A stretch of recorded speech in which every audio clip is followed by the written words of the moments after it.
के सीएम योगी आदित्यनाथ के नारे बटोगे तो काटोगे पर बीजेपी सांसद कंगना रनौत ने कहा, यह एकता का आह्वान है। हमें बचपन से सिखाया गया है कि एकता में शक्ति है। अगर हम एक साथ हैं, तो हम सुरक्षित हैं और अगर हम विभाजित हो गए, तो हम कट जाएंगे। हमारी पार्टी एक सनातनी पार्टी है। हमारी पार्टी पीओके को भी साथ लेना चाहती है, जिसके कारण विपक्ष की विभाजन की साजिश विफल हो रही है। केंद्रीय मंत्री अश्विनी वैष्णव ने एक प्रेस कॉन्फ्रेंस में कहा, महाराष्ट्र बहुत महत्वपूर्ण और बड़ा राज्य है। मुंबई देश की आर्थिक राजधानी है। इसकी गहरी सांस्कृतिक जड़ें हैं। महाराष्ट्र ने देश के इतिहास में बहुत बड़ा योगदान दिया है। इस महत्वपूर्ण राज्य के लिए कई रेलवे की योजना बनाई जा रही है। रेलवे के आधुनिकीकरण का काम चल रहा है। इस निवेश से करीब 6000 किलोमीटर नए ट्रैक बनाए जा रहे हैं। अमृत भारत स्टेशन कार्यक्रम के तहत 132 स्टेशनों का पूरी तरह से पुनर्विकास किया जा रहा है। महाराष्ट्र में रेलवे के 318 फ्लाईओवर और अंडरपास बनाए जा रहे हैं। महाराष्ट्र के अमरावती में कांग्रेस सांसद और लोकसभा में विपक्ष के नेता राहुल गांधी ने कहा, महाराष्ट्र के लोगों की सरकार को करोड़ों रुपए देकर चुराया गया। आज महाराष्ट्र का हर व्यक्ति जानता है कि उस सरकार को क्यों चुराया गया। ये धारावी के कारण किया गया, क्योंकि भाजपा के लोग नरेंद्र मोदी, अमित शाह धारावी की जमीन, महाराष्ट्र के गरीबों की जमीन, 1 लाख करोड़ रुपए की जमीन अपने मित्र गौतम अदानी को देना चाहते थे। इसीलिए महाराष्ट्र की सरकार आपके हाथ से छीनी गई है।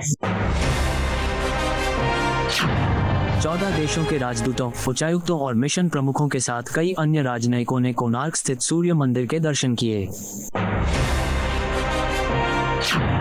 झांसी मेडिकल कॉलेज अग्निकांड पर सपा सांसद अवधेश प्रसाद ने कहा, भाजपा मिल्कीपुर में चुनाव कराने से कतरा रही है, क्योंकि उन्हें पता है कि इससे उनकी जमानत जब्त हो जाएगी। यूपी विधानसभा उपचुनाव जनता और सरकार के बीच की लड़ाई है और इतिहास गवाह है कि जब भी जनता और सरकार के बीच लड़ाई हुई है, जनता हमेशा विजयी हुई है। सपा और भारत गठबंधन के उम्मीदवार सभी 9 सीटों पर विजयी होंगे। उत्तर प्रदेश के मुख्यमंत्री योगी आदित्यनाथ ने गाजियाबाद विधानसभा उपचुनाव में बीजेपी प्रत्याशी संजीव शर्मा के लिए रोड शो किया। उत्तर प्रदेश में 9 विधानसभा सीटों पर 20 नवंबर को उपचुनाव होंगे। असम के सीएम और झारखंड चुनाव के लिए भाजपा के सह प्रभारी हेमंत बिस्वा शर्मा ने कहा, पहले चरण में हमने अच्छा प्रदर्शन किया है और मुझे विश्वास है कि दूसरे चरण में हम और भी बेहतर प्रदर्शन करेंगे। ये चुनाव राज्य के भविष्य के लिए है। ये चुनाव तय करेगा कि झारखंडी राज्य के लोगों के लिए रहेंगे या घुसपैठिए इस पर कब्जा कर लेंगे। असम के सीएम और झारखंड चुनाव के लिए बीजेपी के सह प्रभारी हेमंत बिस्वा शर्मा ने बोकारो में रोड शो किया। झारखंड में विधानसभा चुनाव के लिए दूसरे और आखिरी चरण का मतदान 20 नवंबर को होना है। मतगणना 23 नवंबर को होगी। उप मुख्यमंत्री अजित पवार की टिप्पणी, यूपी के सीएम योगी आदित्यनाथ के बटेंगे तो कटेंगे नारे के लिए कोई जगह नहीं है, पर भाजपा के राष्ट्रीय महासचिव विनोद तावड़े कहते हैं, जब कोई गठबंधन बनता है तो वह एक साझा न्यूनतम कार्यक्रम के आधार पर बनता है। अजित दादा ने जो कहा, उनकी सोच और उनके वोट बैंक के हिसाब से सही हो सकता है, लेकिन हमारा मानना है कि अगर राष्ट्र और महाराष्ट्र की प्रगति होने की जो सोच रखते हैं, उनका बंटवारा हो गया तो कट जाएगा। महायुति के भीतर हर पार्टी, भाजपा, शिवसेना और एनसीपी के पास अपने वोट बैंक हैं और हर कोई उस भाषा में बात करना चाहता है जो उसका वोट बैंक समझता है।